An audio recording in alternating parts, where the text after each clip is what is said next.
I was most afraid, most helpless. That was when he came. Hi, guys. This is another episode of Responsible Living with me. But tonight, I want to talk about something personal, something real. Parang may kulang, parang ang lungkot. Kahit na hindi mo naman alam kung bakit. This is my story, my dark season, and how God brought me through it. Before, I was always crying. I felt lost, alone, wala akong gana. Pero hindi ako diagnosed ng depression or anything kasi hindi naman din ako nagpapa-check up. My husband knew na I wasn't okay. He would always say na kulang ka lang sa paniniwala sa kanya eh. And you know what? He was right. Yes, I went to church every Sunday. Pero alam mo yung walang connection, walang relationship. Kasi deep inside, galit ako sa kanya.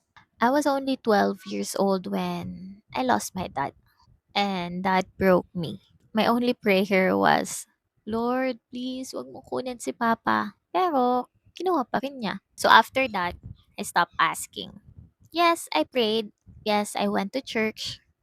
Pero, hindi na buo. Wala na akong tiwala. For years, I tried to find him again. Alam mo yung pumapasok pa ako sa iba't ibang simbahan, iba't ibang religion, thinking maybe the problem was the religion. Or maybe may mas tama para sa akin. Tapos, nung malapit na yung 30th birthday ko, something shifted. Sabi ko sa sarili ko, this time I will celebrate. I book a hotel near the beach 2 months ahead. 2 months ahead.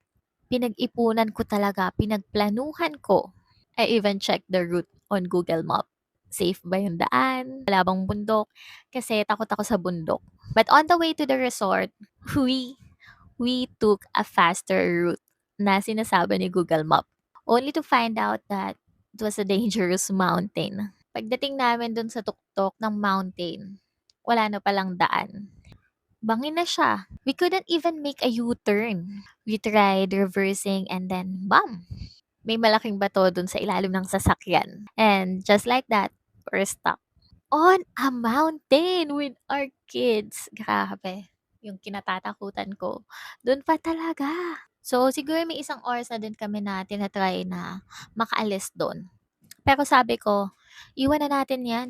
Kahit tayo na lang yung makaligtas, hindi na yung sasakyan. We carried our kids, walked down the mountain under the heat. It's 11 a.m., I think.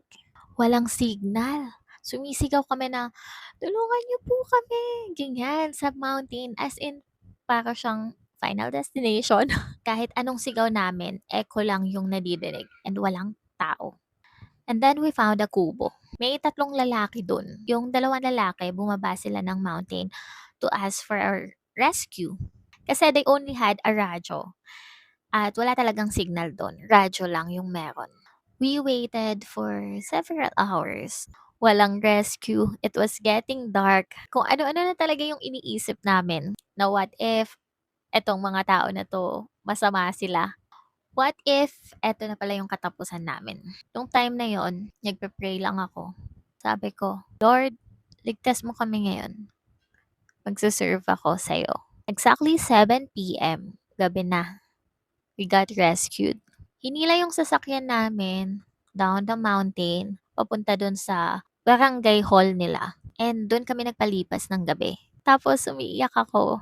Kasi it was my birthday. It was supposed to be special. I planned everything pero nauwi sa ganito. But you know what? Looking back, that was a gift.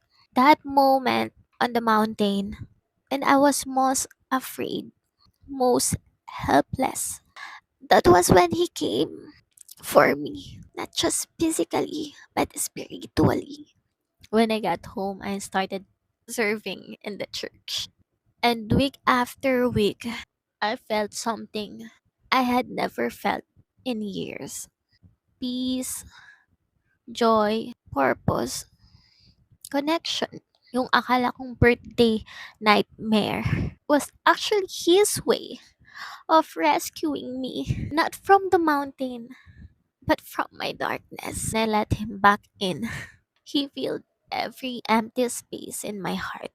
So if you're listening right now and you feel like you're in your dark season, this is your sign. Don't give up. Don't stop praying. He hears you. He sees you. And he's not done with you. Your rescue is coming. And when it does, you'll realize that dark season was actually a gift. Let's heal together. God bless you.